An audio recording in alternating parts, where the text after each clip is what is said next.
All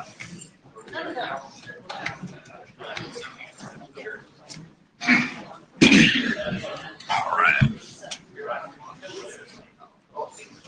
Oh, yeah.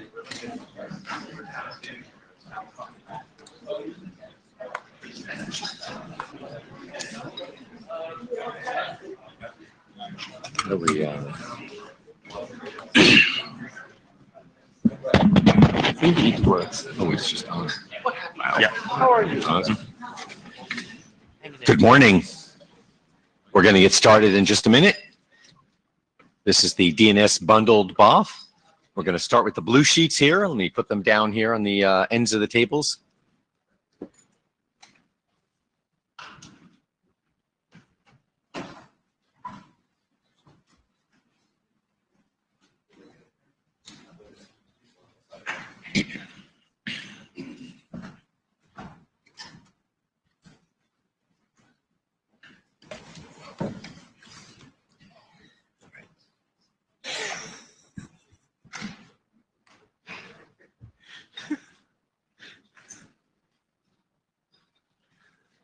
When I recap the barbell, need I stand In the pink box.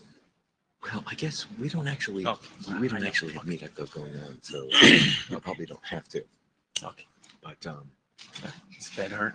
yeah, since we didn't, I don't know if they. Let me ask.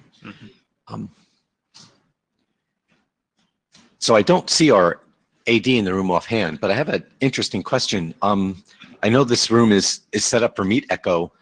Is it? We didn't ask for it, but did you? Is Meet Echo set up for this room? Oh, it is there. Okay, so we need to make sure we stand in the pink box.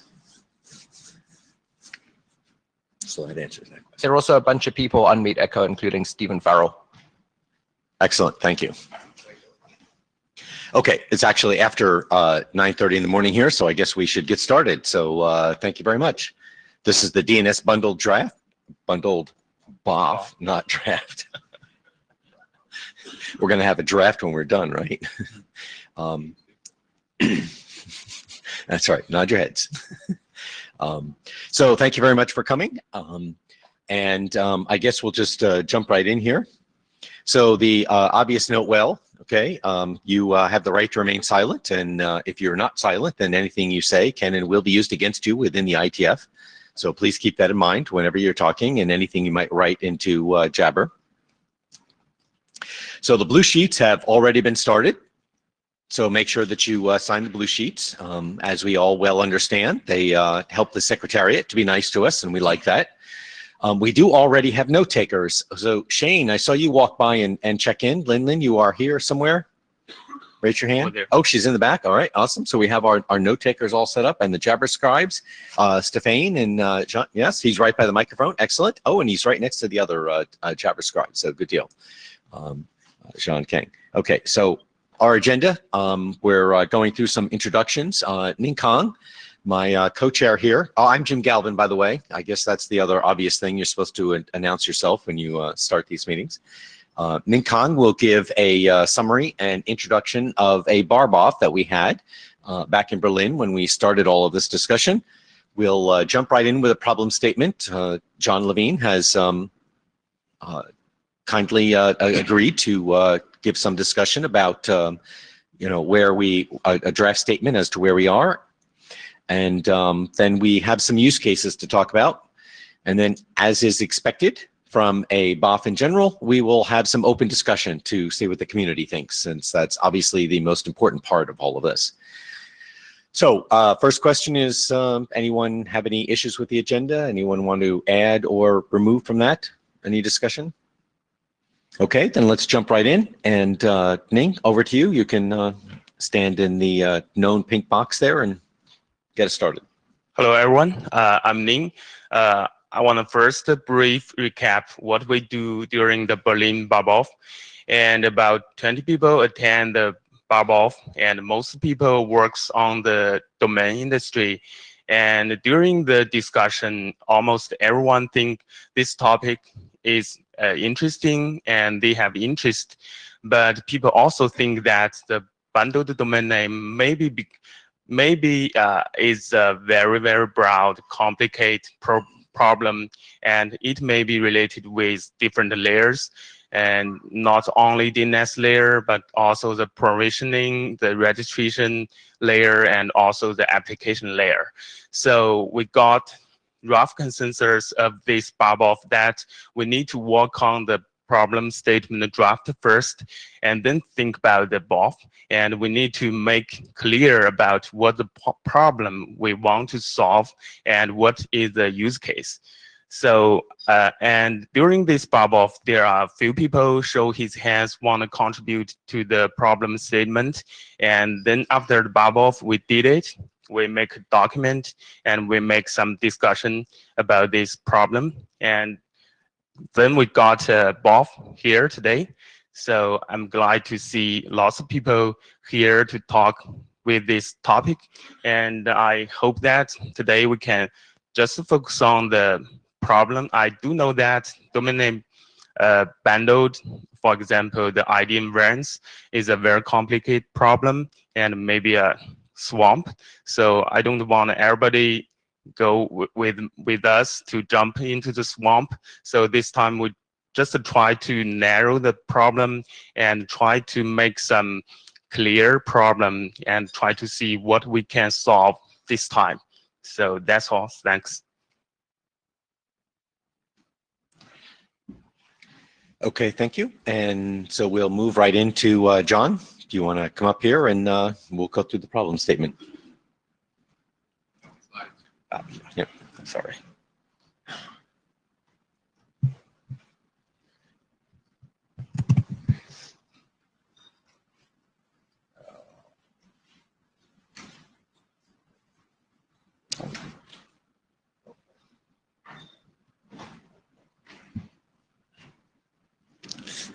Sorry about that. Yeah, I know. Oh.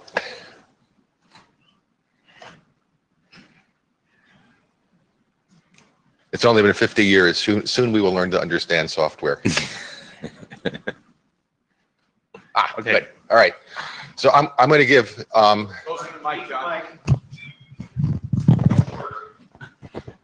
Yeah, I can't help if you're all shorter than me. Thank you. I think you're a quarter of a centimeter shorter than me, but we need to resolve this over beer. Anyway, I'm going to give a short problem statement. There's a lot of slides here that allude to other things we're going to cover, and I'm also going to briefly go across some of the proposed technical approaches. Although our goal here is not to pick a technical approach; it's to decide whether we have a problem we can solve. Next, please. So here's basically the problem. I mean, we want names to work the same for some definition of same that we don't understand. Right,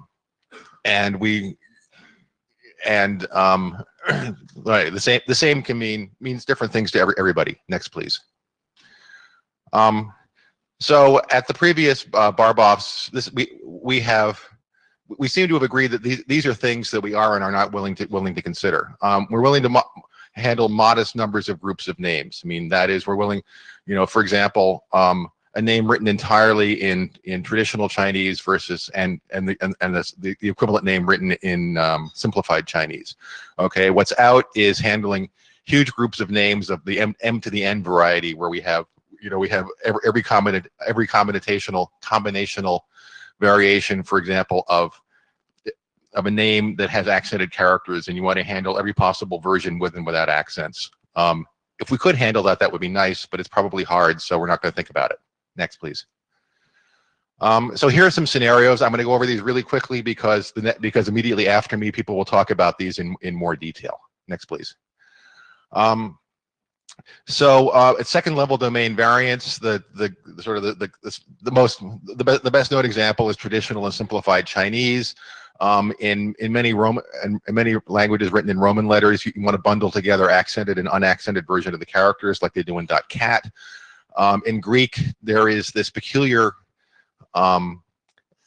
linguistic nit that if you have a name that ends in a sigma and is masculine, then the capitalized version is just written with the letters, where you can see Nikos in capital letters in the middle. whereas in the lowercase version, you put a thing called a tonos, which looks like an accent over the vowel, except that since people use lousy keyboards, they also wanted to recognize the tono, the same name without the tonos. Okay, and this is the example of the sort of thing that, you know, to anybody, I don't speak Greek, but my understanding is to anybody who speaks Greek, this seems totally obvious. And there are situations like this in natural languages all over the planet. And there are a variety of ways to implement it. I mean, Greek has attempted, the .gr has attempted to do this with D-names that work poorly for reasons that will become obvious. .cat used to, but they don't anymore. Next, please. And so here are, Taiwan dealt with TLD variants. There's a simplified and a traditional version of the name of Taiwan. They do it with a D name. They actually have a D name in their zone file that makes the simplified version is a D name pointing at the traditional version, and this works somewhat. Next, please. This is the simplified and traditional version of the name of China in Chinese. In this case, they use the same name servers, and by policy, the zones served up by the name servers are supposed to be the same, again, for some definition of the same. .ngo and ONG, which are new domains intended for nonprofits. Also, they have the same name servers. When you register one, you get the other, and the name servers point to the same place. But there's no there's no policy saying whether they're supposed to resolve the same or not. And I, in fact, have gone through .ngo and .ong, and I would say maybe a third of them resolve pretty much the same, and the rest of them, in practice, the registrant picked whichever acronym makes sense in the language they speak, and the other one is sort of random. Next, please. And another place where people want to make something equivalent is that they just got different names. You know, you got your same name registered in .com or .net, or you want to register names that are linguistically equivalent in your language, and it's kind of, you know, and if you do that, it's up to you to make it work. And at this point, generally, it doesn't. Next, please. This is the combinational. Even if you try to stay away from the combinational explosion, it bites you anyway. So, for example, if you have the name baz.bar.foo in your TLD, and each of those names has one X, foo has two accented vowels, baz and bar each have one accented vowel, and just doing the simplest with and without accents at each level, you've already exploded to 16 names at the third level that are supposed to be the same, you know, and given the obvious way to provision this would make your zone file explode, and we probably don't want that to happen. Next, please. And finally, there's the application problem, which is even if your DNS is set up right, and the names have equivalent A records or MX records or quad A records, they're going to point at a web server or a mail server, which also has to be configured, so that, you know, if you have foo.biz with and without accents, and the web server for one understands one but doesn't understand the other, it doesn't work. And I did some surveys of .cat back when they were using D names, and I think of the 100 names, I looked at, you know, www.accentedname.cat versus unaccentedname.cat, and I think I looked at a lot of names, and I think I only found one where the two names actually both worked in a similar way. In other places, you know, I got it failed. You know, I got the thing that says, you know, welcome to Apache, now configure your website. It was bad, and you run into the same problems with email. You can point the stuff at the mail server, but if the mail server isn't configured to handle the domains, it's going to say relaying denied. If you have anything that uses SRV, like SIP, same thing. You can point the names at it, but if the server isn't prepared to handle the domain names, it doesn't work.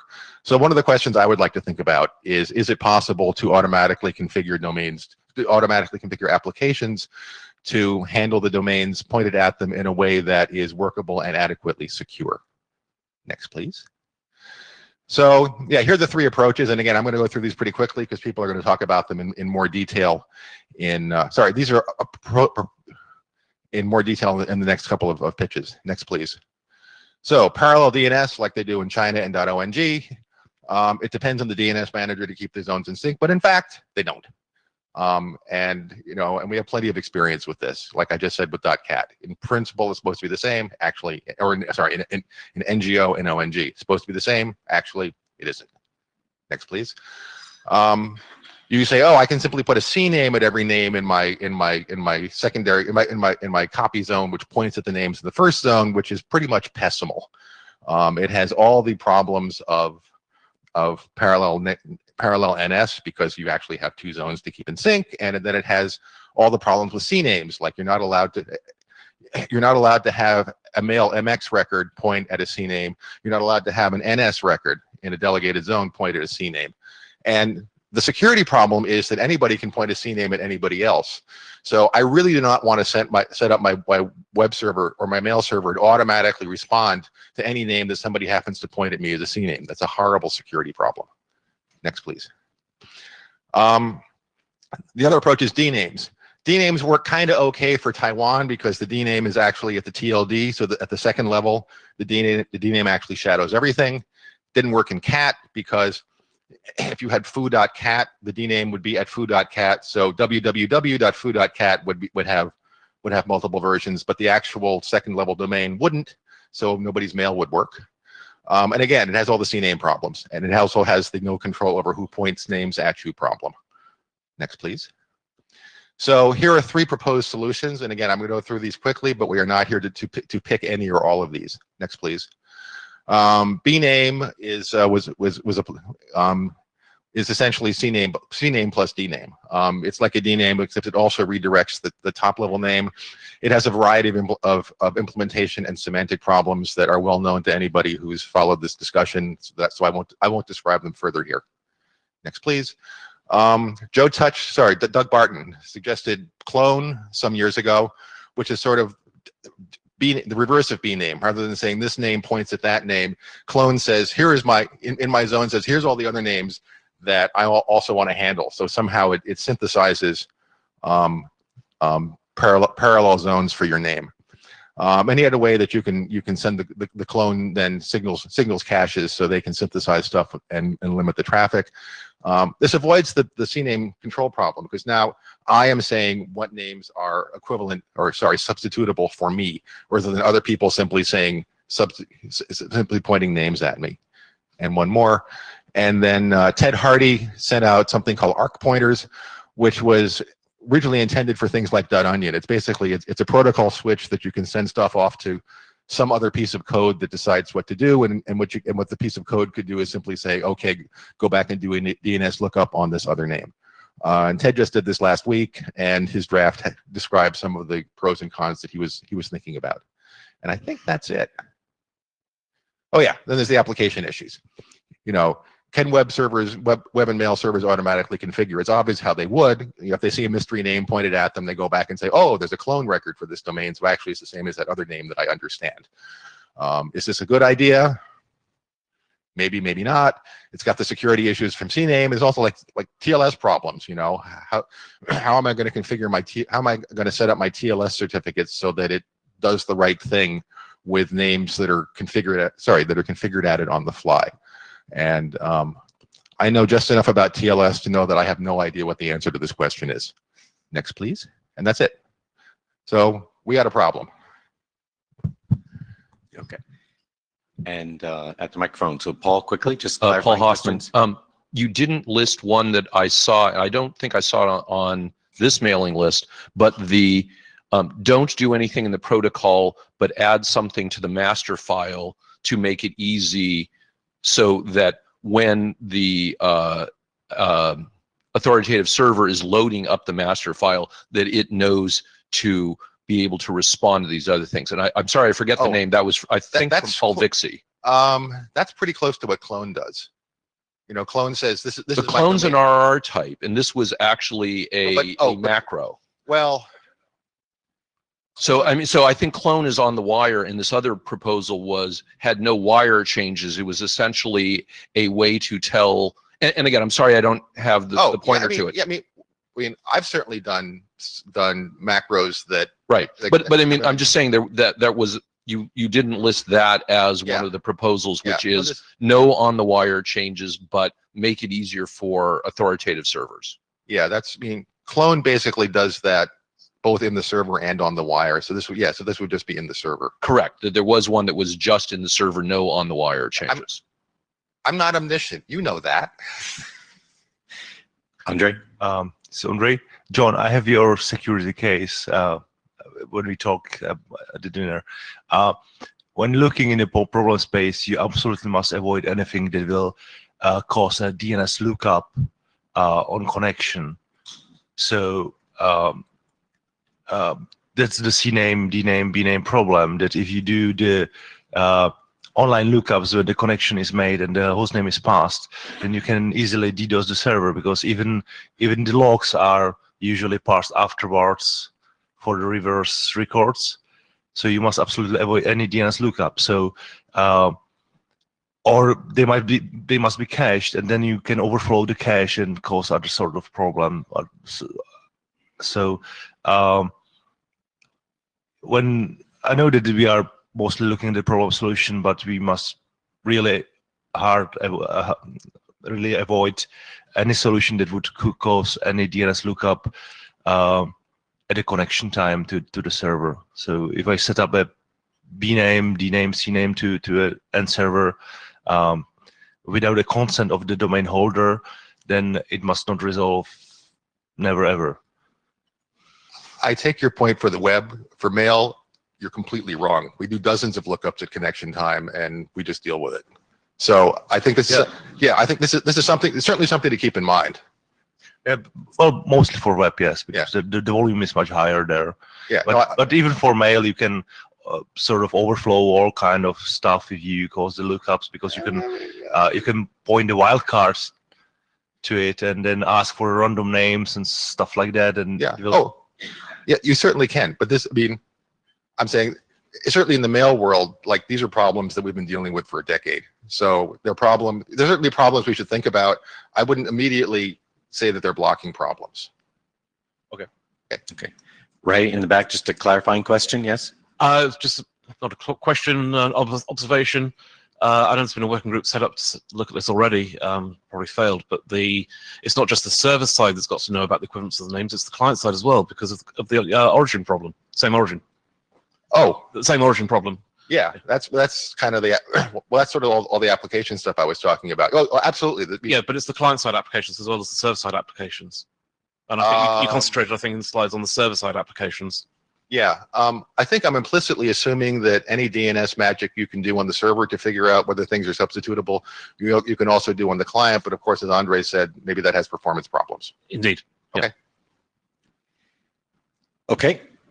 Thank you. We'll move into, now that we've had a description of the problem statement and why we care about this, we'll move into some actual use cases, folks who want to use this. And John Kong Yao is up first. Oh, sorry. My name is Jiankang Yao from Sinica. I like next slide. Next. So for our .cn registry, we currently have more than 2 million Chinese domain names. For example, when you register a Chinese Sinica.cn, we will give two versions, simplified version and a traditional version. This is who is using info. So these two version names is bundled together.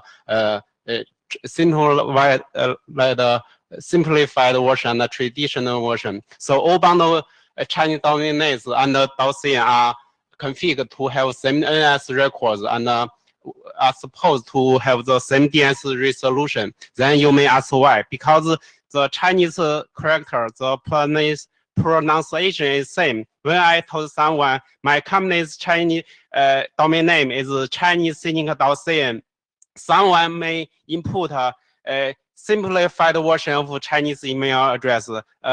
Someone may put a traditional Chinese email, Chinese domain names. So when heard the Chinese Sinica.cn, someone put a different version of Chinese domain names. So they hope to get the same DNS resolution. So if they, but in current practice, because we have now no good DNS tool to manage this bundling in DNS resolution. So some registrant or users just configure one configure one version of Chinese domain names. So the other version of Chinese domain names is not reachable or cannot resolvable in DNS. So someone say, oh, Chinese domain name or DNS inline. So for Cynic or some registry, so we have a potential around 2 million complainers about CDN usage, Chinese domain name usage or IDN usage. Say they want to get the same DNS resolution result, but many Chinese domain names cannot reachable in DNS. We cannot get a good resolution. So some registrants and users hope some IETF to get to do something, help them to get invent a DNS patch or a tool to help them to get a DNS bundling domain name to get same DNS resolution result. So this is the same case. Next. So this DOC is maybe from east. So we also have from west, Greece, because my Greece friends cannot attend this meeting, so they give some material to him, to me. So in Greece, there are all Greece male names and final sigma. So about 30% of Greece IDN domain names, they have warrant issues. So they will normally have 3 domain names bundled together. Currently they use DNAME to bundle them together, but there's a problem. So the person said, as you understand, it would be perfect for the user if it could be possible with one DNS entry to have all these up and running. However, with today's solution, this is not an option. We have asked in the past for Unify in the top level to deal with such mappings, but it was rejected from the certain members of the technical community. It's not available. So I am happy to see your effort moving along and hope there is a way to overcome certain difficulties that may appear in the way. So this, so I think from the west, from the east, we all from the registry, from the user, from the registrant, and we all like have some DNS patch to help the bundling domain names to have the same DNS resolution result. This is the DOC and GR cases. Thank you. Okay, thank you. And we'll move on to the next use case from Taiwan. Nguyen. Morning, this is Nguyen Xu from Dnsbundled. Next slide. Thank you.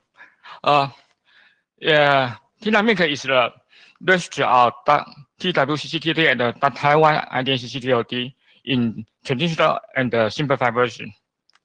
Well, we have a policy is that use registered. We are bundle the IDN.TW and the IDN.Taiwan, most in traditional and simplified Chinese. So you can check the domain name in Push server. You will output the whole bundle domain name in the same page. And the IDN.Taiwan we are dedicated in IDN CCTLD fast tracker. And the fast tracker is a requirement is that the two variant TLD must have the same destination. So at that time we have not the ideal solution to implement the same destination. Until now, we still have another ideal solution. So we use the DNAME to implement the same destination. Okay, you can see this query. The response there are 2 DNAME here. One is the for TLD, and the second one is for second level. Because our second level both have traditional and simplified. We are bundled together. Next page. This is our solution. I can dedicate 2 IDN variant TLD to Dnsbundled, and the left side is simplified Chinese, the right side is the traditional Chinese. In the simplified Chinese, we just put a DNAME record in the ROM. So it's an empty ROM. And the right hand side, the traditional Chinese, we have the traditional domain name dedicated to a restaurant, but the simplified domain name was just a DNAM point to the traditional Chinese. So when the cache DNAM server query the simplified domain name, you will the TOD will respond to the DNAM, and the traditional Chinese Taiwan, they will respond to the DNAM second level DNAM to the cache server. It's a little bit overhead because the DNS must query two times. So our implementation is put the two DOM in the same server. So the DNS response can what in one message response message return with two DNS in the same message. Next slide. Okay, there is still some issue. Okay, the problem is the restaurant only handle one DOM, especially in Taiwan user, because in Taiwan IME the information only support the traditional Chinese input by default.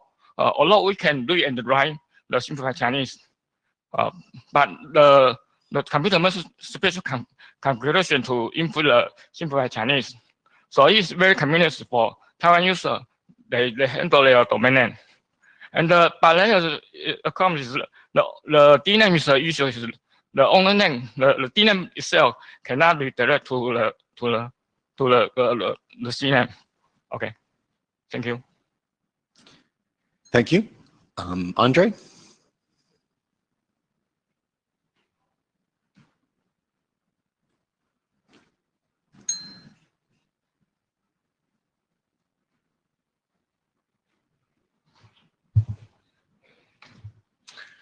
Hi, I'm Andre from CZNIC, and I couldn't sleep last night, so I know I watched The Walking Dead, so I apologize if I sound like a zombie.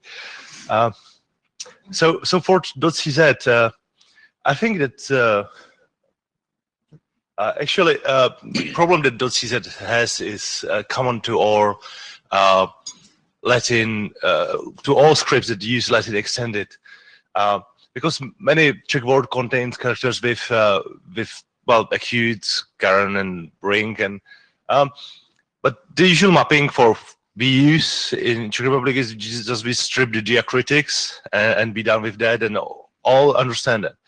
But the word can change meaning. There are several variants.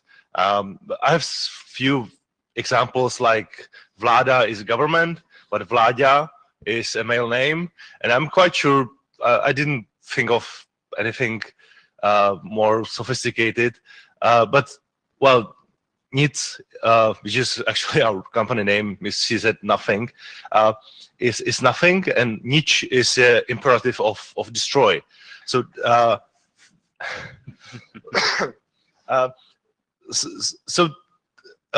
stripping the diacritics from the name will change the meaning. So you usually need a context if the people write without diacritics to understand what they are trying to say, because it might not make a sense. And I think this is common to not only Roman languages, John, but also to Slavic languages, which doesn't use Azbuka. So we all share the same problem. I don't know about the other languages, how did it change the meaning, but I'm guessing that would be similar. Next slide, please. So, but is this really a script problem or naming problem? Again, I think all languages have synonyms. So we have like 3 names to name a boy. And are they the same from the domain perspective? No. Are they the same from the language perspective? Well, mostly.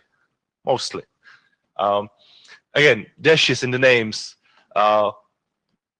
Usually you just defensively register all the variants with the dashes, without dashes, like crazy. So for my wife's eShop, I have like 9 domains just to be sure that nobody can register them. But frankly, I don't really care if they resolve or not. I just want not anybody else to not have them. And again, brands like IETF or, as I say, Bearded Kindergarten. But the big companies have different brands, and they, well, either have different TLD or stuff like that. So I'm not really sure this is a script problem or a more general like language problem or human problem. So that's all for me. Okay, thank you, Andre. And we have, GoDaddy. Okay, yes. First off, thank you for raising the microphone for me. I appreciate it. So I'm coming here to the IETF. This is my second IETF, and I want to start off by making a comment about nomenclature. You're going to see in the next slide or two the use of the word identity. I've been told I should not use that word when thinking about an online identity like a consumer might use it, because identity means something specific here. Please note, I'm just talking about an individual or a company that wants to be found online using this to identify themselves. So, next slide. So the use case that I have is less about DNS and more about the original barb-off that we had, where we got together and started talking about the solution that would have a level of sameness to names or to DNS entries. And the uses that we see at the registrar level in providing online presences for folks is that it transcends sameness or that level of similarity. People they have multidimensional identities online where they may have restaurants, they may have a restaurant, they may have menu that they want people to find, they may have restaurants throughout Asia, in Japan, specifically in Tokyo, Yokohama, etc. And right now you can either prepend a DNS label for each one of these, or a lot of folks will do a / destination for their application of the individual place online. With the new GTLD program rolling out and so many more options, and even with CCTLDs, the use of extensions to provide a level of specificity is being more commonly desired. We'd like to enable people to use multiple domain names to get to represent a single, what I call identity, as opposed to having to use a single domain name to accomplish that.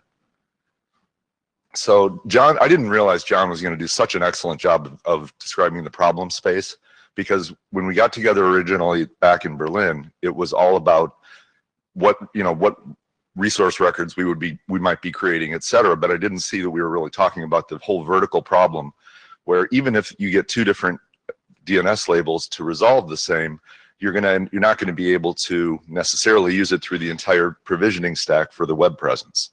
So just the idea is that there's probably work to be done in EPP with registries and registrars. Registrars and DNS management companies are going to need to identify these multifaceted identities and treat them as a DNS bundle, or excuse me, not a DNS, as an identity bundle. And then you've got the other rest of the stack that needs to be able to treat them the same, even though they may come through host headers, might need to be handled differently, et cetera. So in the end, I'm going to stop now and turn it over to discussion. I just wanted to make sure from our perspective, it's more than just a technical issue. It's also, we're looking for a solution for consumers so they don't have to worry about the details. Thank you. Thank you, Rich. And in our agenda, we have one more use case that we want to add here. We have some folks from .in, and Haresh in particular. He has given us some slides, and he's going to quickly come on up here to the pink box so our remote participants can see you. I'm going to walk quickly in a couple of minutes here through some use cases in .in, please. Okay, so Harish Chaudhary from .in, and for us the use case could be like this. So that is Harish.in for me is my Sky name, and in India we have 22 languages. So if I could write my name in 22 languages, and so there are one English and 22 other languages representing the same name. So that is how we hope that if it could be mapped at the DNS level to my Harish.in, I mean, so that it could be easy to manage all those 22 variations. It could be the possibility, it's just the case of my name, but it could be the possibility for a brand or any organization. So in my next slide, so let's see .tata. .tata is one of the big organization in India, and Titan, Indica, Motor, Tanish, they are the different brands.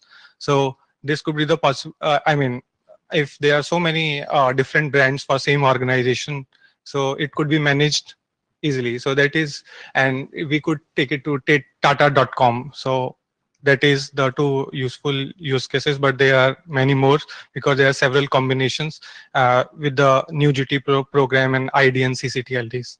Thank you. Okay, thank you. And yes, you may ask a question.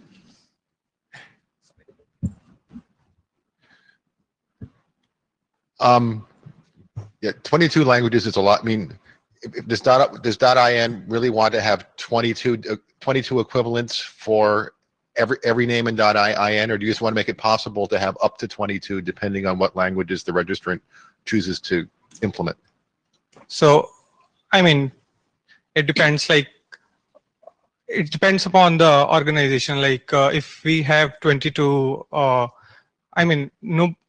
So many organizations could register names in 22 different languages depending upon the geographic location and the language, prevalent. So it's like, I mean, important for them if they could manage it easily, because there are 22 combinations and it's very difficult for them. Okay, so if it were a small company, they might do one or two, but if it's a big company, if it's a national company, they might well do all 20. Yeah, Okay. that's the case. Yeah. Thank you. I mean. Hello? Yes. One way from ZDNS. Well, actually, I'm working for the CGP in ICANN IDM project. I'm sorry, one way from ZDNS. Basically, I'm working for the Chinese generation panel in ICANN for the IDM project. I think this bundle, if there's a kind of bundle solution, it will help the not only for ICANN but only for the top level registries and registers to deploy the DNS resolution, especially for variants. But also, ZDNS is the TOD backend and the manager DNS service provider. So I just wondered, I think this bundle relationship should be kind of a reflection of the requirement from the registrant, the end user. So I just wondered if I see a many, the description of the DNS resolution configuration. I just wonder if the EPP protocol or some other, like WHOIS, this will be considered in our BOF. Yes. So the short answer is yes, and we're about to start general discussion. So we'll see what other folks, if anyone else wants to add something to that. So I was hoping that you were just going to have a clarifying question here for the use cases. But if we pause for a moment here, and we have someone in the yes, okay, in the Meet Echo. I'm wondering why people are pointing at me. I'm like, what did I do? So, okay, so John's there, and please, John, go ahead. Clarifying questions for the moment, or are you in the queue for discussion? Clarifying question. Go ahead, please. I'd like to understand how the Indian example with up to 20 odd names under .in reconciles with the fact that India has applied for and gotten a fairly large number of TLDs corresponding to each of those languages, and whether that eliminates the problem or makes it worse, or creates a situation in which each of the languages and scripts needs to be propagated under each of those TLDs. Harish, do you have a?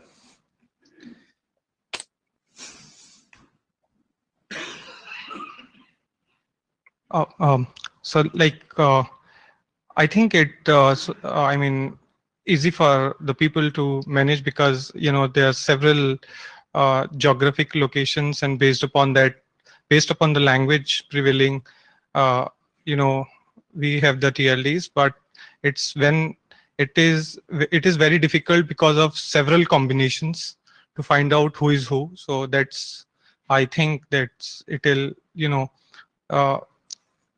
it will help to ease the, to tackle all these permutations and combinations. I hope this, answered your question, or should I be?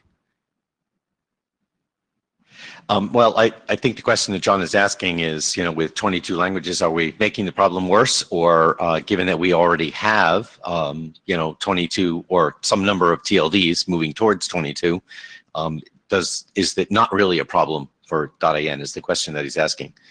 But maybe you're not prepared to answer that question right now. Yeah, not, but I'll definitely share on my answer. Yeah. Again. Okay. Blue sheets are coming around. If anyone has not had the blue sheet, please raise your hand and we'll pass that back to you. Okay, so next slide here. So those are the use cases. We're now going to open up the microphones if people want to come up to the microphone. I mean, we have the standard IETF BOF questions here about whether or not we have a real problem that is interesting, and interesting in the sense that it's something the IETF should work on and that there are people who are willing to work on this problem. And of course, we're always interested in other related use cases. We've tried to describe the problem and have a few people explain how they would like a solution to solve a particular version of the problem that they have. Hopefully, our goal here for today is to clearly be able to state what the problem is that we're looking to solve. So moving on to the next slide. So this is where we are in this discussion. We've had some discussions with a number of people here along the way getting to Wednesday morning. And so we have a few answers that we want to put up to help maybe shape our conversation here this morning. But it's important to understand that we are not looking for any changes to the DNS protocol. All right, so any solution that we come up with to the problems that we've been describing should not change anything in the protocol itself, the base protocol. So there's no changes to legacy systems and the infrastructure that exists. Anything that we do going forward, ideally, well, not ideally, we are looking for something to be backward compatible, so that, again, no changes, but if we add things, it would only affect those who want to come to the table to deal with the problem space. Of course, we do want to make sure that whatever we come to works with DNSSEC, that it's added and is included here. And finally, our goal here is to be able to have names or labels in the DNS that are substitutable and that they are all in a single context. So we're not trying to create a new context here, not trying to identify a particular label as primary versus the other. This is all about creating things which have the same behavior, regardless of the query that might come in the DNS. So with that as an introduction, we're going to have an open microphone, and we have several people lined up. And so, Andrew, you're at the front mic. We'll go to you first. Hi, it's Andrew Sullivan here. My understanding is that this is not a working group forming BOF, and therefore I'm a little less concerned about whether any of these things are actually implementable. In particular, I'm a little concerned about the restrictions that you just put on this, which seem to me to restrict this to a set of possible solutions that are really just reproduce all of these names in the DNS, and so it's nothing new. However, I'm actually a little more concerned about the answer to the second question here, because initially, for the first several presentations, it seemed to me that there was nothing new here, and I remember discussions around this that happened in Maastricht. I remember discussions that happened before that. This has been going on for a long time.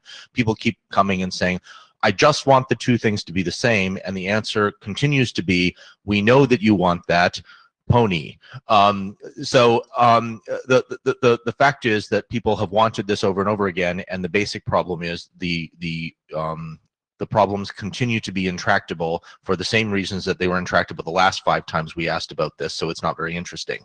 But the presentation that Richard made is interesting to me because it changes this game completely.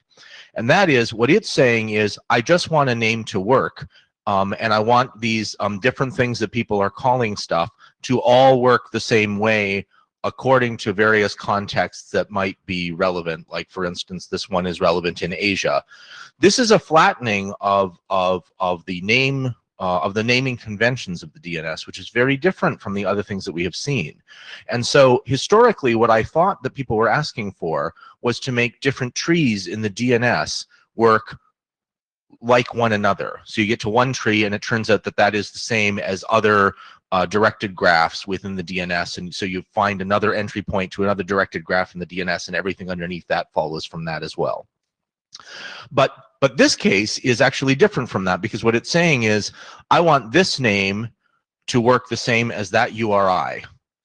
Well, that is a very different scope from the rest of these things. What that is saying is, I want naming fundamentally not to be anymore a question of directed graphs on the internet, but I just want, you know, naming of individual resources to work sort of conveniently according to what people wanted.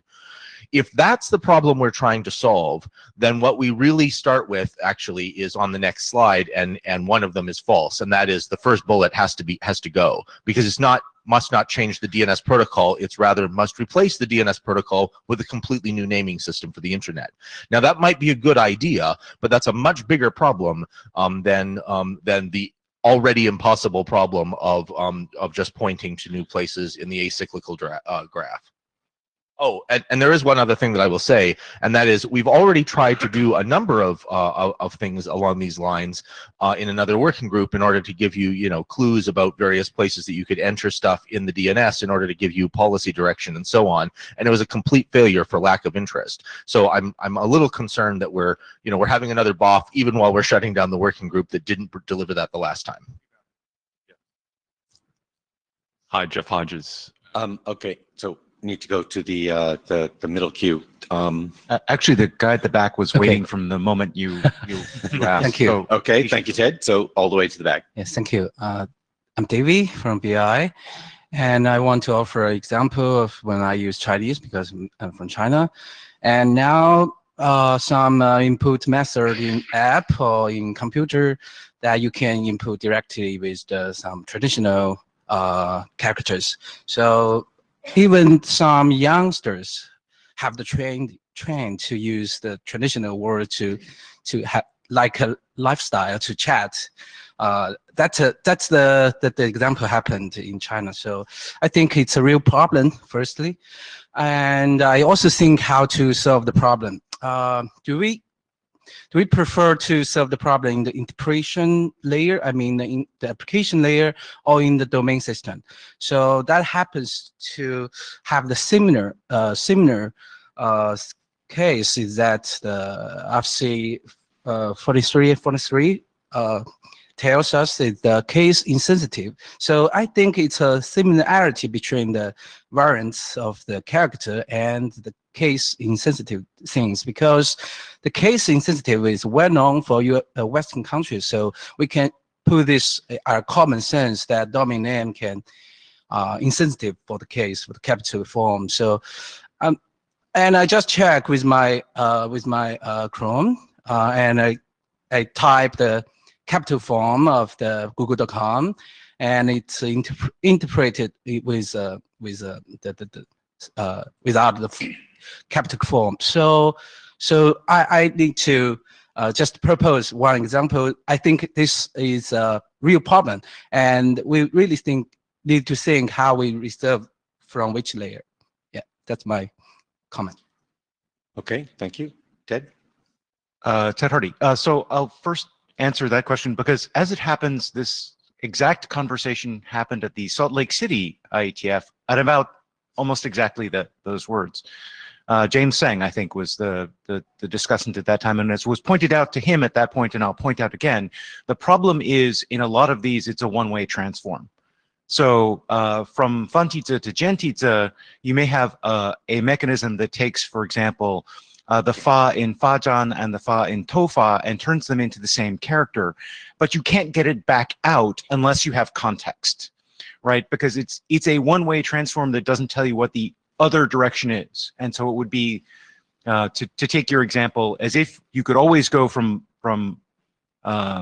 uppercase to lowercase, but you could only sometimes go from lowercase back to uppercase. And that is a problem in a system which is fundamentally a known item lookup system that uses directed graphs, which is one way of describing the DNS. So when I read the description of this, and when I was writing the document that I wrote on this, I said, I can reduce your problem to a previously unsolved different problem. And that may help, and it may be completely pointless. What I'm trying to do in the draft I wrote is actually to recast this. Instead of saying, I want to make this in terms of DNS entries, I want to do this in terms of internet names. And the reality is that we actually have some internet names which are not currently in the DNS. The special use registry has .onion in it, which is now an internet name, which is not in the DNS. And the reason that's important is people want to use internet names in all of these other contexts like URIs and HTTP and email and other things. And if you actually say, look, what I really want to do is to have an internet name that goes to an alternative resolution system that may have heuristic mechanisms that are not present in a known item lookup, you may have a better chance of resolving what you want to do. Now, the example that I put into the draft is very, very simplistic. It's color C-O-L-O-U-R versus C-O-L-O-R, probably because internet drafts don't deal too well with either gentizia or fontizia. But I think we really have to kind of back up, and as Andrew was hinting, to take this back up a step and saying, are we actually asking for a characteristic of the internet naming system that's not currently provided by the DNS? And if that's true, then either we definitely have to take this requirement off, or we have to say to ourselves, maybe what we actually ought to be doing is enabling multiple different resolution systems for the internet naming system and providing a mechanism for interworking among them. Yeah, it's a much bigger scope than bundling, but it may be a scope that actually has a hope of working, where just bundling in the domain name system has failed multiple times. Actually, Ted, before you go, I have a clarifying question. Richard's thing, which Andrew pointed out, was URI to domain name. Are you feeling that that is actually covered in your naming thing as well, or were you staying just within sort of one type of name? So the difference I see in what was being proposed there is it treats portions of what in a URI would be outside of the authority structure. Right. What I described in this would be only for portions of it that would be inside okay, thank you. Inside the authority structure. Right. I have some prejudices that makes me feel like that if you tried to extend it any further, all of it would break. Mm-hmm. You probably could construct a mapping system that did that, but I believe it would have to be outside the naming system relevant to the authority structure, and would have to be done in a different part of the overall. Okay, so you were staying essentially with what most people would call host name, between the first set of slashes and the next one. Given that not all URIs use that, but yes. Exactly right. Okay, great, thank you. Okay, so thank you. I do want to just say a couple of words here. And in general, we just want to hear from the community, and we're not going to reply to each comment that people make. But it is true that this problem space could be larger and actually a very broad scope than what we're really trying to achieve here. And I just want to sort of repeat that comment and state here what we're after. I mean, we're looking for the ability just to take two labels in the DNS and make them behave the same, so that a client can ask this question, it will always get the right answer, and regardless of which label it uses to make the query, it'll get the same answer as appropriate. And for those things that are at the table and understanding what's going on, they will also be able to see that these two labels behave the same. It'll be known that those two labels are intended to behave the same. And that's the goal that we're trying to achieve here. So in a sense, there's a little bit of signaling going on. Not the general problem. There are a lot of interesting problems in trying to make labels the same. And we're not after that and not trying to solve that problem. As has been said by a couple of people, Ted and Andrew, when he started too. I mean, there certainly is a larger architectural problem that we can have an interesting discussion about with respect to the DNS. But we're really focused on, we have the DNS, it's what's there, and we have a particular problem. And the goal here is to try and talk about that problem space and either agree or not that we can scope that problem to something that we believe we can create a solution for. So a limited number of labels that we want to be able to behave the same within the DNS protocol. And that's really what we're looking for here. So back to the microphones. And I now see Mark in the queue up here too, but I'll put Mark behind the people that I see in the queue right now. So please, right here. Hi, Jeff Hodges. So I just wanted to second Andrew's comments. The working group he mentioned was Dbound, just for the record. The work that Andrew and I did there would arguably solve this at a higher level. It's the more broad problem. This is a subcase of it. From an operational and DNS guts point of view, I don't know how it would necessarily work to do the brute force, this label equals that label. Good luck. But again, it seems kind of odd that we're shutting down Dbound and then sitting here discussing a subset of the overall problem space. Thank you. Yone-san? Yoshiro Yonea. So my thought about this problem is to have at least two aspects. One is zone management to solve zone management complexity, and the other is user accessibility. The latter is much broader scope. So here is IETF. So I think to make more clear which scope we are going to solve. Okay, thank you. Let me go to the remote queue here. So Mark, please go ahead.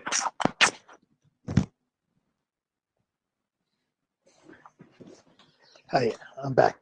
A fair bit of this is the fact that C names have been totally ignored by the applications when you do a lookup in the DNS. Most applications just ignore the fact that there is a C name.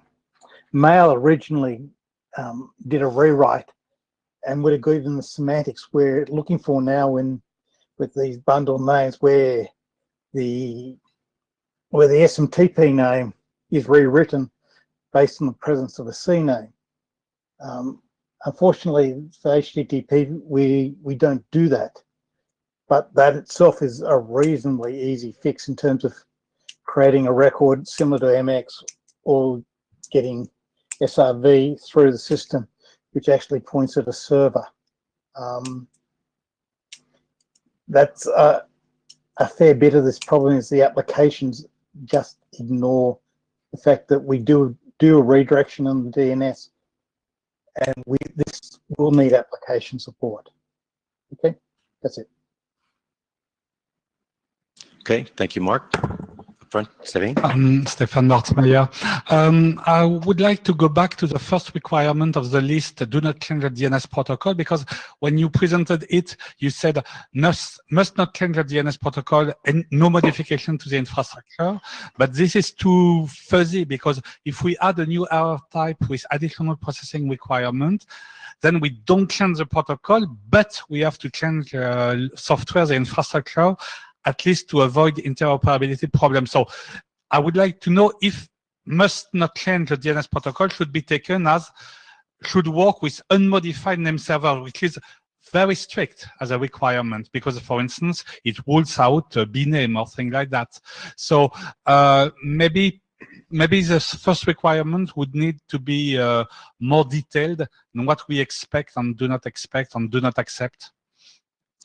So fair enough. To expand a bit on, must not change the DNS protocol. The intent here is that we want backward compatibility. So the idea is the installed base of servers and resolvers would continue to work. It's possible if we added an RR type that the assumption is that the installed base would be able to ignore that if they didn't understand it and didn't use it. But the goal here is that an authoritative server, if we added anything like a new RR type, it obviously would have to understand that and it would have to work with it and use it. So there would be a change in that particular case. But for other servers or other resolvers of various types, stub resolvers, forwarding resolvers, if they didn't understand the new RR type, that would be okay. And things would still work. You'd be able to ask a query, you would get a response, and everything would work as it did before. It's just that if you knew, so there's a signaling mechanism that we're also looking for here. If you knew that these two labels or more than one label were behaving the same, that you would get the same answer when you query for either one of these labels, you might want to take advantage of that and do something with that information. Okay. So thank you. Back to the microphone. Yeah, well, we want again from ZDNS. I just talked with my colleagues back in office. They did a quick analysis in our database. Cause the platform, our platform support about 22 new GTLDs, and according to their reply, that about 40% of our customers have more than one domain names with the same labels under different TLDs. That would be they're pretty interested in this idea, but the only the worries from them is about the DNSSEC. So they're not, though we haven't make a deep discussion about that. But if it's DNSSEC must be supported, or yes, that's my comment. Thank you. Okay, thank you. Next. Ed Lewis. So I have some questions about where we're going with this. And so let me start with this morning. I told someone I was coming to this BOF, and he goes, "Oh, is that registry thing over there?" And my reaction was, "Well, I don't really think it's necessarily about registry. I think it's a little more general." And then, Jim, you said something a little while ago. You said you want to have two domain names behave the same way. I'm paraphrasing what you said a little while ago, which is what I thought was a good problem statement for the DBound group. It's a little bit different from what they were chasing down, but the idea, if I have these two names and I have a name that behaves a certain way, and I see this one, how can I make them act the same? I think it's a bit more general than just a registry thing. Like registry is like bundling name, like the bundled name, it kind of implies variance and all this kind of stuff. And so I'm trying to just juggle in mind what it is that you're after here. And then the last statement, not the last, something you said more recently was that you're looking at something more short term than re-architecting the whole namespace issue. So it made me think, well, what do you want to do in the short term?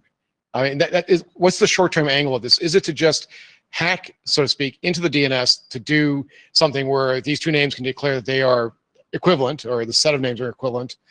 And for what's the driving purpose? Is it actually a time together within a registry, because it could be within only one zone, or do you want something that's general purpose where I could declare my names and all these other operators, they're all mutually tied together? So I'm kind of that's kind of what I want to see clarified in terms of where we're going with this right now. Okay. I'll let the queue wind down, and then we'll say a little more. Peter Koch-Dienig. I have a similar clarifying question that was brought forward by Ed. So I heard you say, Jim, that you want the domain names to behave the same in the DNS, which could be read as resolve to the same result. During the presentation of the use cases and problem statements, we heard from John and Richard that this kind of behavior was more leaned towards user experience, as in I want to type in these domain names and get the same website, which would involve other systems to react to this in terms of the web server being in the know that it has to serve a certain domain name, excuse me, mail servers being able and willing to accept or forward mails to a certain domain, certificates being present, and so on and so forth. So would you consider the latter part out of scope for this endeavor and be handled elsewhere, manually or automatically, or should it be solved all at the same time? Okay, we'll let Paul speak, and then I'll try to say some words about what we've heard here before Suzanne. So first bullet, yes, it is a problem, although there's more than one it. So yes, they are a problem. And do I think the problem is clear? Absolutely not. And I think Peter's last comment is a perfect example of that, whereas what people, and it's not just you, Jim, other people have said, want it to act like it, where some of it is in the DNS, some of it is in the servers of applications, assuming all applications are client servers, and some of them are in the client of applications. So I don't think it's clear. I think as we clarify it, we're going to get much closer to saying, oh God, no, this is impossible. And for various reasons, particularly because if just with those three different problems, I cannot imagine a solution that would work across those. I mean, maybe I'm just not being creative enough, but I think that the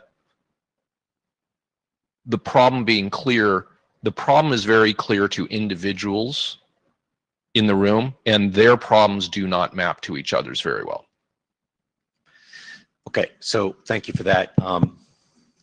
Maybe I will let, since Suzanne is the last person in the mic, we'll let Suzanne speak and then try and summarize a little bit of where we are and what we're trying to achieve here.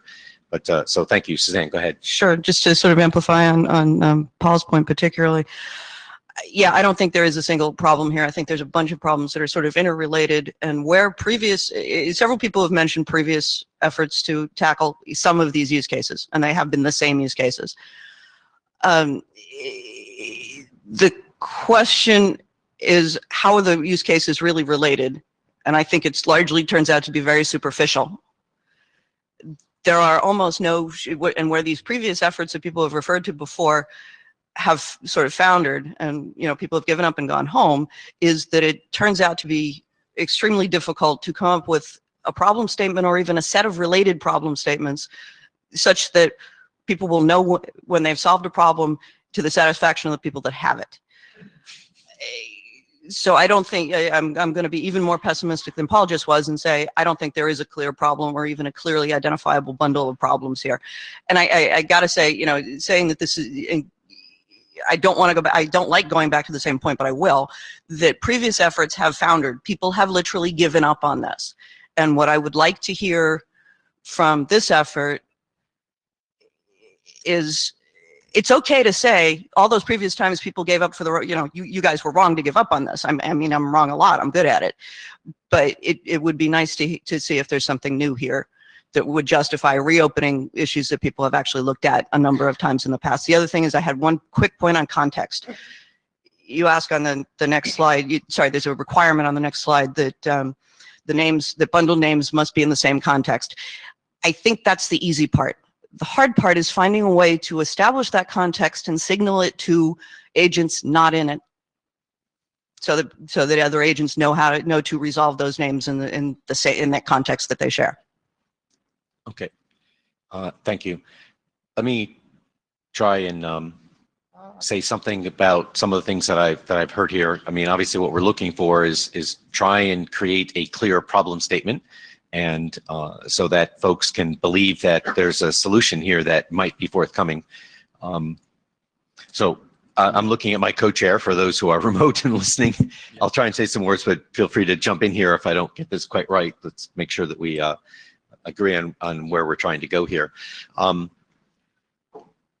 I understand, and we do fully understand that the general problem is actually quite broad and has had a lot of discussion here in the IETF, and so we really are trying to find a way to make a clear problem statement that is something that we can solve.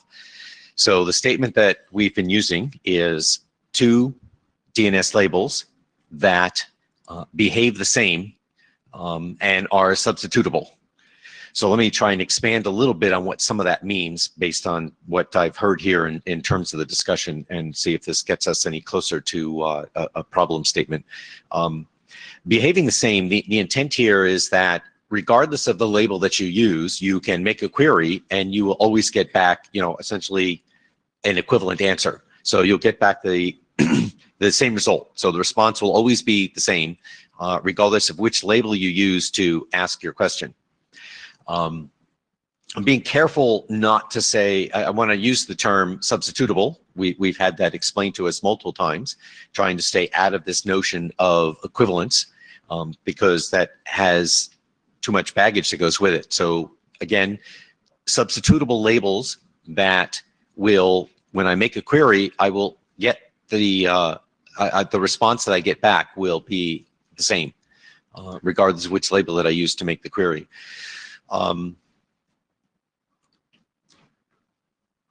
The important part of this also is a signaling mechanism. And the idea here in not changing the protocol or backward compatible is that things will work in the existing infrastructure, okay? But for those applications, for example, web servers is sort of the example that we use for ourselves internally when talking about this. I mean, you can imagine a situation where a web server, obviously it has configuration options for recognizing for itself that it is serving the same that certain labels are equivalent, and so it will offer a similar reply. You can have alias mechanisms inside the web server, but in fact, what you want here out of this is the ability to query the DNS and not only get the same response, and so you're always going to be pointed at the same place, but you have the ability to be told that yes, these things really are the same. And you can imagine it might be able to configure itself automatically, because now it can look and say, oh, gee, you know, I've been configured to understand this name, but now I know that these names are all the same, right? To get to, you know, Rich's presentation about user context, it's not a problem that we want to solve per se. We're not looking to solve the user experience, but you can imagine that if you had a mechanism and I had an application, if an application or a service could ask and could recognize that these labels are intended to be the same, then it might do interesting things with that information. Right, and that's the goal that we're trying to achieve. So you have the benefit of being able to enhance or, you know, innovate, do interesting things with your user experience, given that you know that these labels are intended to be similar or intended to behave the same and give you the same result. Okay. Yeah. So anything you want to add to that before we go back to the mic? Now I've prompted a number of people to come to the mic. So okay, yeah, I have the similar comments with Jim, and the roughly the problem could be very broad, and this time we just want to focus on the DNS layer, and we do notice that there are a bunch of domain names belongs to one registrant, and the registrant have the similar purpose to use this kind of domain names, and so by now the DNS protocol is lacking of automatically tool to help the registrant to the users to set up this kind of backpack of the domain names to behave at the same purpose. That's our clear problem want to solve here today. Yeah. okay, so we'll go back and forth between the two mics and take a bunch of people. So John up here in front first. Yeah, John Levine, I think. You need to jump in front of me. I'm sorry. Yeah. So Shane's a note taker. I'm gonna jump in because I was taking minutes and had to step out of line. So actually, I wanted to ask something unrelated to this, which is that are there people in other spaces like application developers or people working in protocols outside of the IETF that are coming up with solutions which we may find distasteful because it does violate some of our implicit or explicit constraints? Is there a danger that if we don't do anything, we're going to end up with a hodgepodge of crappy or solutions which we don't like because we care very much about aesthetics and other people don't? I think the word you're looking for is Facebook. I wasn't looking for the word Facebook, but that's probably a good example. Yeah. I think the only comment that I want to make in response to that is, I mean, today what you get in order to get substitutable labels is you have to manually configure things. So you have no way within the system, you know, to get the same behavior with different labels. So you have to create your zones, and you have to have zones and make sure they all have the same information in them. Well, so depends on what you mean by manual. If I'm a big mega corporation and control the entire user experience, for the user, there's no configuration. They go to my application or maybe my partner's application, and it's all magic for them. Now, from your point of view as a registry, they may be doing scary, transparent stuff that you have no insight into, and the user may have no idea what's really going on under the hood. But yeah, that solution is a silo, right? So what's missing there is the signaling mechanism that lets other people do things with substitutable labels. Okay, and I'm sorry. So let's go to the back first, David. Yeah, clearly this is a major problem.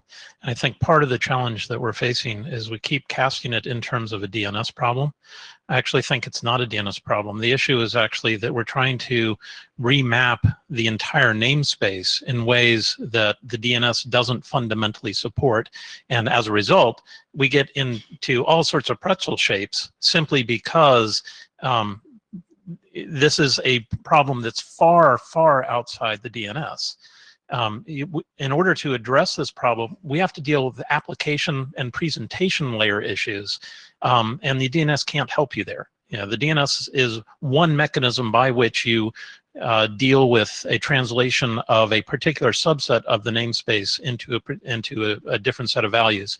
This is way beyond that, and it is a huge problem, and it has to be solved one way or another. But looking at it through the very narrow keyhole of the DNS is, I mean, I think we've demonstrated multiple times now a waste of time. So I want to add a comment here too, and I should have said this before when I was responding. I absolutely agree with what David said and other folks here along the way. The problem is I don't know what other lens to look through when trying to solve this problem. The DNS is the identifier infrastructure that we have in the internet today. So I'm not looking to create a new kind of system, right? We're not looking for a new system. The DNS is what we have, and we have a problem, and we need the solution. We need something in the DNS space to solve this problem, and that's why we're looking at this problem through that lens. So anyway, please, John. Yeah, John Levine. I think Andrew said in the chat room, which I think, if we were better at writing provisioning software, we wouldn't think this was a problem. I mean, like for me, .ong and .ngo, making them the same was easy because I adjusted my scripts to put the same stuff in the zone files.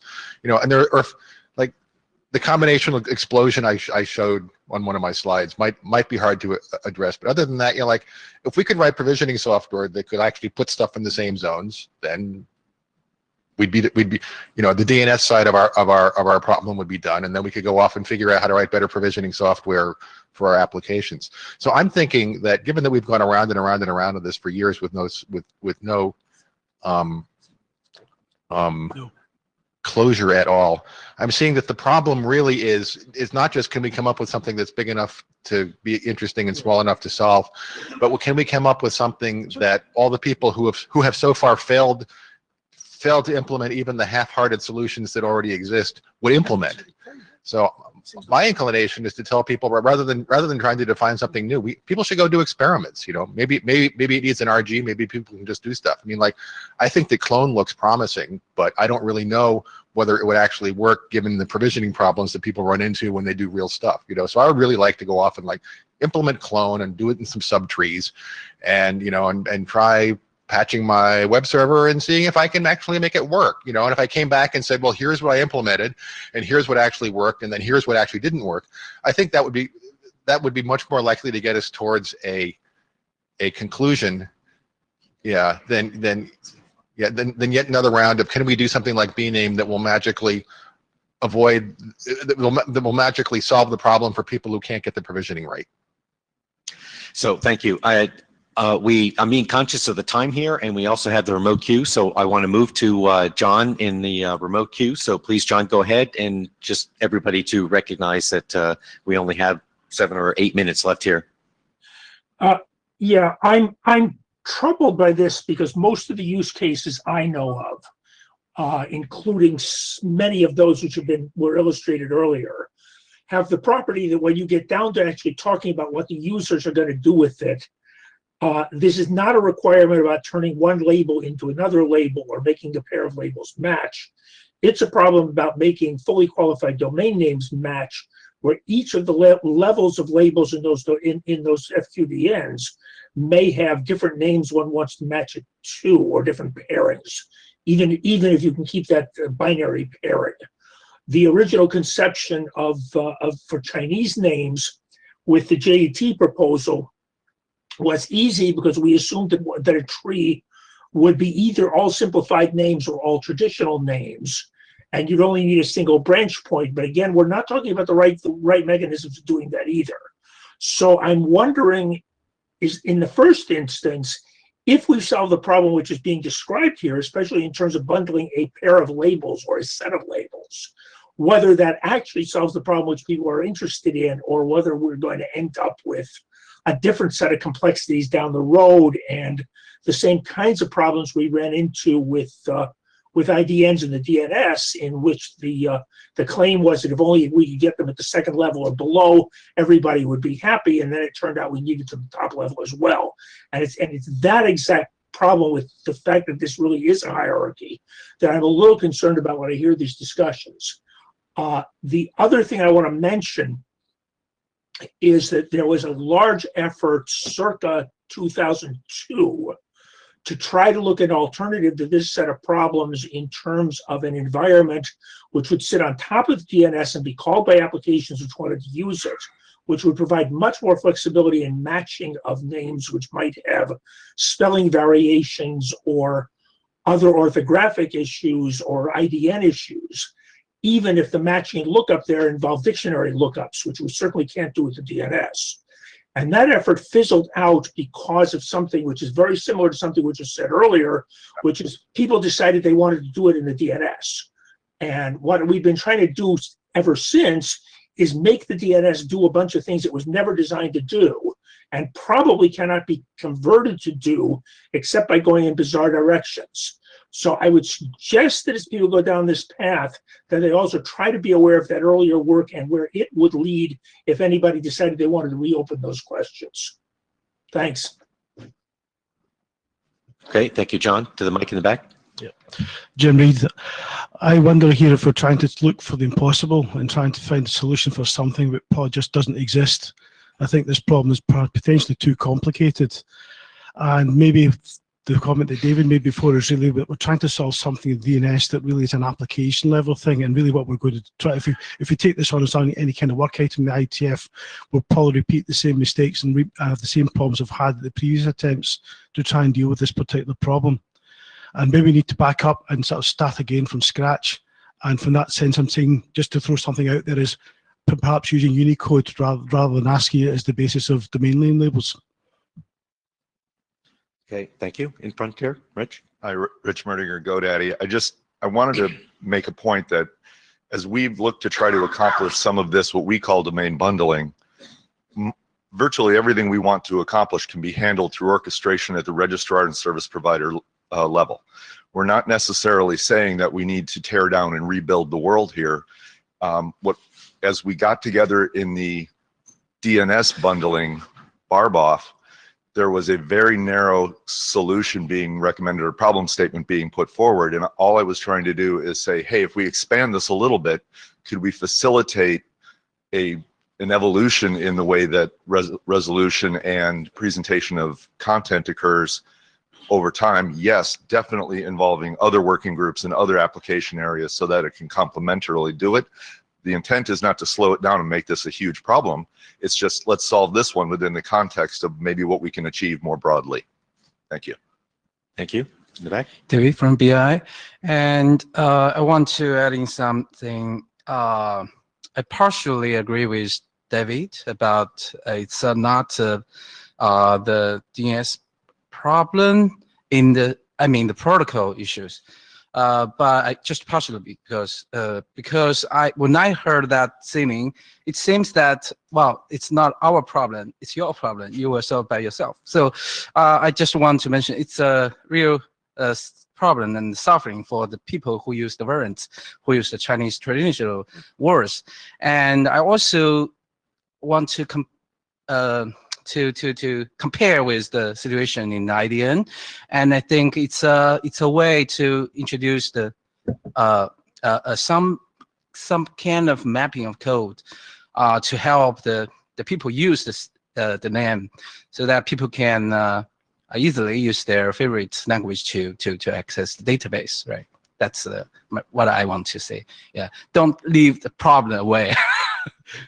Okay, thank you. I do want to close the mic queues at this point, and we'll just run down the list of people here. So continuing from the back. Alex Mayo for NICTODT. I think we have been through similar discussions quite a few times. So especially looking at that the DNS side of it only solves like a minor part of the problem. Actually, the part that the user is not really interested in. Yeah, but the main complexity is in all the applications that are out there. Yeah, if you want to behave a name in the same way, it's not just about the behavior on the DNS. It's essentially about the behavior on the app side. So I'm coming more and more to the conclusion that without revamping the whole thing that we have, we can never achieve a 100% solution. And therefore, I really like what John has said before, that let's try and do experiments. Yeah, clone looks promising. I agree to that. But I would say that we maybe need to think about something that's just more like a hint rather than an absolute, let me put it that way, an absolute 100% way to achieve what we want to have. We should maybe look at things that actually hint to whatever part of the infrastructure that these two names are the same, rather than trying to go for the 100% across all applications and whatever is out there. Okay, thank you. To the mic in the middle. My name Jian Kang Yao. I think this. I agree. Most of say this problem is very complex. I agree. But I think, for example, if you in your city from your city to Seoul, maybe no direct flight. But someone transfer at some other cities. So I think there's a 2 steps or 3 steps solution. But we should do first step. Maybe I think it should done something in DNS layer. Then go to in DNS layer is ready. Then we go to something application layer. Thank you. Thank you. And Warren, you get the last word at the mic, and Yep, I'll go first. Can you quickly flip to requirements? So I've been standing up and sitting down because I didn't want to appear stupid, but apparently other people don't get this too. What exactly do you mean by all names in a bundle must be in the same context? Which way are you using the word context? In this case, we're trying to say that there's no additional information other than it's a DNS name. Okay, so or another way to look at this is we're not trying to say that if you have 2 labels that are substitutable, one of them is not better than the other. There's no primary and no secondary. So that's really what's behind that statement. I think the right answer here is, at the moment, is we're still talking about what the problem statement is and trying to understand what problem we're trying to solve. And I think the right thing to do here at this point, and I'm looking around for our ADs and just see if they're going to nod their head, is that we have to continue this discussion of what the problem statement is. We do have a mailing list. There is a Dnsbundled mailing list. And I think I would like to encourage people, if you're not already subscribed, to please join that list and be part of that discussion. And I think the answer for us is to take the action to try to summarize and create some words that describe the problem statement and use that to motivate discussion on the mailing list. So we'll start a thread here shortly, giving people a chance to take some time to go join the mailing list. It's an IETF list, usual IETF mechanisms for doing that. And we'll try to create a problem statement in words and continue the discussion there as to whether or not we have scoped a problem that people agree is a solvable problem. I mean, there's obviously interest in this, and there are some of us who would really like to see a solution of this type. But I think we're going to need to take it to the list so that we can agree that the DNS is the right place to try and create a solution that can be usable in other places.